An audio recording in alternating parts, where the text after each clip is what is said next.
বাবা যখন ফ্রান্সে থেকে ডাক পেলেন, মানে বিশ্ব ধর্ম সভায়, তখন বাবাকে যে ইন্ট্রোডিউস করালেন, ওখানকার মানুষ পরিচয় করিয়ে দিলেন।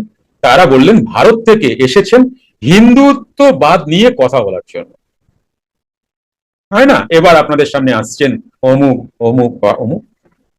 তো এখানে বাবার সম্বন্ধে এই কথাটা বলা হয়েছিল।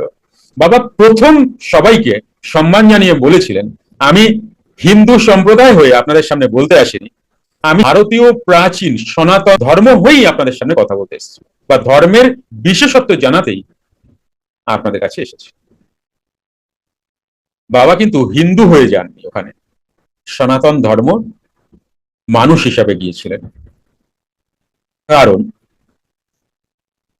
না হিন্দু সম্প্রদায় জানেন যে যে কথা বাবা বলতে চেয়েছিলেন, যে কথা গীতা বলেছেন। দেখো, শ্রীকৃষ্ণ দ্বৈপায়ন বেদব্যাসজি গীতাও লিখেছেন, মহাভারতও লিখেছেন, ভাগবতও লিখেছেন, তাই না? কিন্তু সনাতন ধর্ম একমাত্র তাদের উপাসককে প্রাণ বা আত্মা, আর তো কেউ না।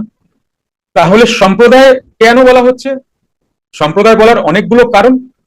তার মধ্যে একটা কারণ আপাতত এই প্রসঙ্গে আসছি, এই প্রসঙ্গের কথাটা বলছি আপাতত, কারণ অনেকগুলোই আছে। ব্যাপার হচ্ছে যে যিনি সনাতন ধর্মের মানুষ নন, তিনি তার ভগবান, ঈশ্বর বা সৃষ্টিকর্তা কে যেটা স্ট্যাবলিশ করেন, তা সবার জন্য নয়। তুমি দেখো মুসলমানরা কাকে স্ট্যাবলিশ করছেন? আল্লাহ বা মসজিদকে। কি তফাৎ আছে? হিন্দুরা কোন দেবদেবী বা মন্দিরকে, আর খ্রিস্টানরা যীশু খ্রিস্ট এবং গির্জাকে। তাহলে পৃথিবীর সব মানুষ তো গির্জায় গিয়ে সাধনা করেন না, এই পৃথিবীর সব মানুষ তো মন্দিরে গিয়ে সাধনা করেন না, এই পৃথিবীর সব মানুষ তো মসজিদে গিয়েও সাধনা করেন না, করেন কি?